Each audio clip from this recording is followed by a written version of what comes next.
Hello, greetings, and welcome everyone to this news video. This video is going to be a little solar heavy today, but yeah, let's jump right in. The topics we're covering today are as follows.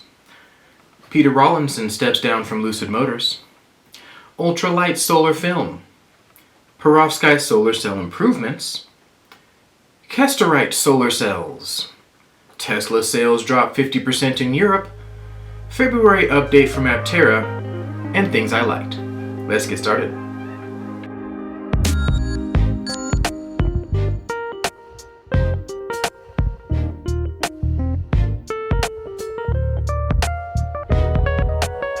Lucid Motors announced yesterday that its CEO Peter Rawlinson has stepped down and will now serve as technical advisor to the board. Yesterday, as in February 25th, 2025. Mark Winterhoff, Lucid's COO, will serve as the interim CEO while the automaker searches for a permanent leader. Lucid recently launched its second car, the Gravity, and is developing a mid-size platform that will spawn 3 new models starting in late 2026. Another sidebar that they did not mention in the cliff notes here is that the company lost something like $2.6 billion over last year.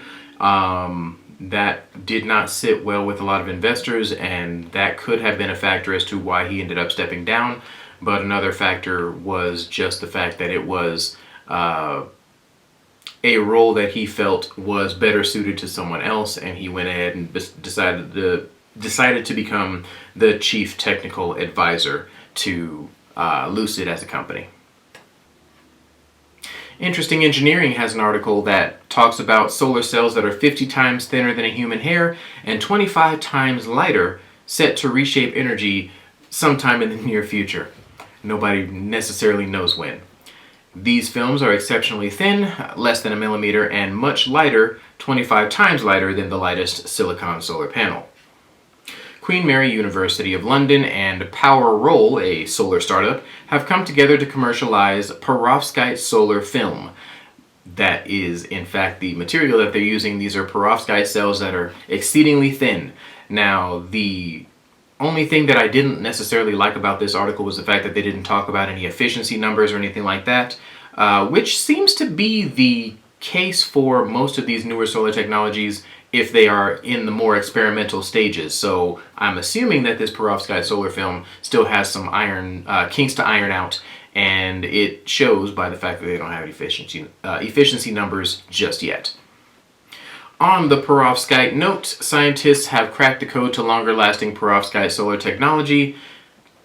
They have done so with a new type of Perovskite solar cell that lasts about 10 times longer than its rival or its competitor or its contemporary, if you will.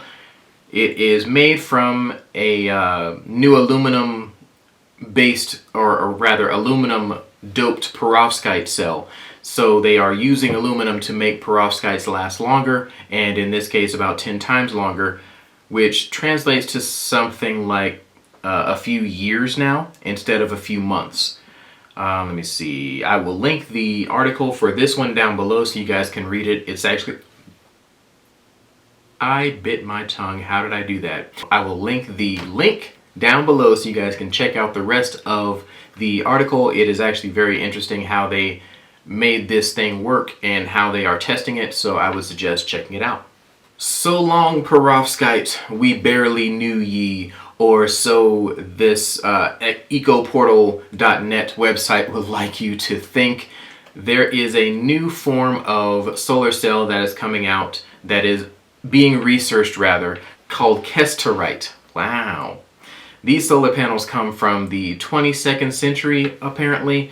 This article is quite overblown in my opinion, but it is an interesting set of traits that this particular type of solar panel has that makes it kind of worthwhile for research and could in fact replace perovskites almost before they even become a thing.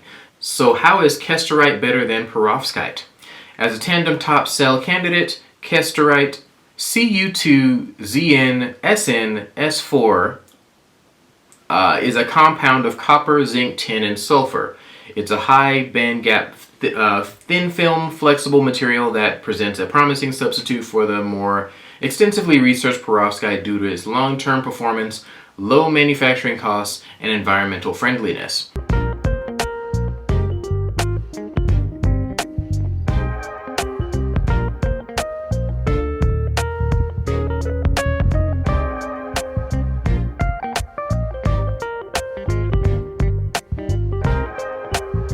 So, it fixes basically all of the major issues with solar panels, which is a claim that is not unusual to many of the new solar technologies out. So we'll have to see how well these claims are brought to bear in the future. Tesla just got some extremely bad news. Is Elon tanking the whole brand?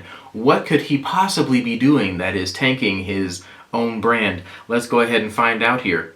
According to the latest data from the European Automobile Manufacturers Association, or ACEA, sales of new Tesla cars in the continent have plummeted to just 9,945 vehicles in January, down from 18,161 in the same period last year, per The Guardian.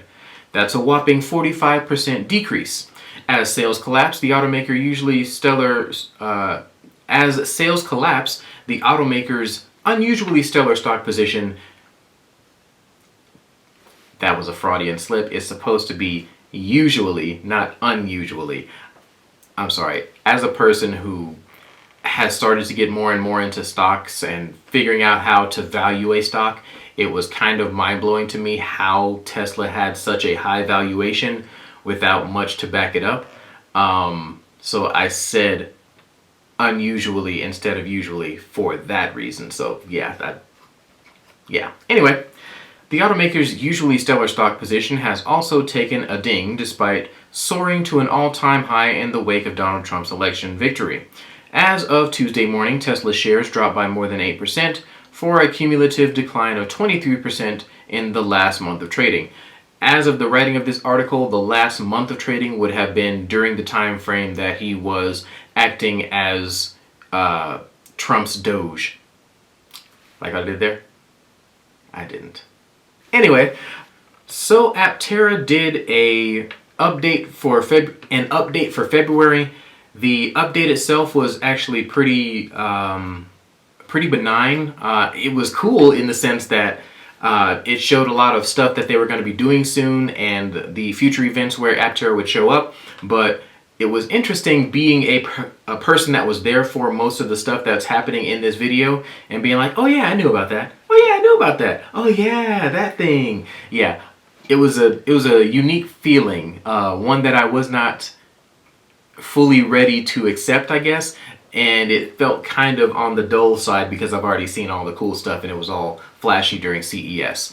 Now, what I will say is that they did do a good job of conveying what events they were going to be at next, and the fact that they did their rolling test, I would have preferred, as other YouTubers have mentioned, a more comprehensive set of numbers to go with that test, but we will get those numbers after their testing concludes. My guess is we'll probably have efficiency numbers by the end of like May or something like that, because it takes a couple of months to get a full suite of testing. If they are doing a full suite of testing, it will be a couple of months. So I'm estimating in May, but again, I have no insider information on that. I will probably end up inquiring to see if I can get an answer on that front. But yeah, it looks like at the moment we will have final numbers for like efficiency and things like that as of a couple of months from now, but only time will tell. All right, so for the first thing that I like today, this is a video from Team Tello. This is the 5th episode of like their introducing the team, and this one is for a gentleman by the name of Forrest. He is the co-owner of the company, and he's a pretty cool guy. Based on the video here, I would suggest checking it out. The next video that I liked this week was actually fairly political in its nature and scope, but it was also very informative and very interesting, almost to the point where I wanted to watch it like several times through. I ended up watching it twice, but I wanted to watch it a third time to make sure I had the content together before I talked about it. I will just say that it is a phenomenal expression of how how the administration can shape the changing and growth and lack thereof of different types of technologies as the world progresses forward. I liked how they talked about everything that was discussed in this video. I liked their balanced approach. I liked how easily digestible the information was. Just a great video overall. I am citing them down at the bottom here. You can see there, Transport Evolved. Fantastic channel. I've talked about them many times here on this channel, but this is just another example of how fantastic journalism makes a fantastic video. Alrighty, so I am not personally a Wrangler fan, but this gentleman saw Aptera's roll video and decided he was going to take his Wrangler out for a rolling test and just to see what that would look like for the Jeep Wrangler. I have an Acura TLX, and when I did like a pseudo test, like a short version of this test, which did not have nearly the scientific rigor that this gentleman went through, I got something like 1 minute and 4 seconds or something like that. I believe I previously mentioned that I did not even get past a minute, but that was inaccurate. What I'm probably going to end up doing is making a video something like he's done, going forward and backwards on a very flat, long road and recording that to see what exactly I get numbers wise. But yeah, this was a very good video and a very good idea, and I hope that other people with their vehicles will do the same, so that we can get a comparison to know just how amazing Aptera is, because it is amazing that it lasted that long for the test. And the last thing that I liked this week was a joke. Why is 6 afraid of 7? My subscriber count. Anyway, great number of subscribers. I appreciate you guys joining up, subscribing, looking at my content, taking the time out of your day to devote a little bit of effort to listening to what I am saying. Thank you guys so much for everything you guys do, all of the liking, the subscribing, the everythings that you do, because it is showing fruit, and I appreciate y'all. So yeah, that is it for this video. I am the Engineer. If you like this video, please do the YouTubey things, like, share, subscribe, all that kind of jazz. I will catch you guys next time.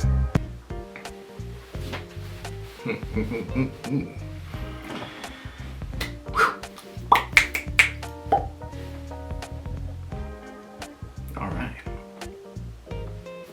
According to the latest data from the European,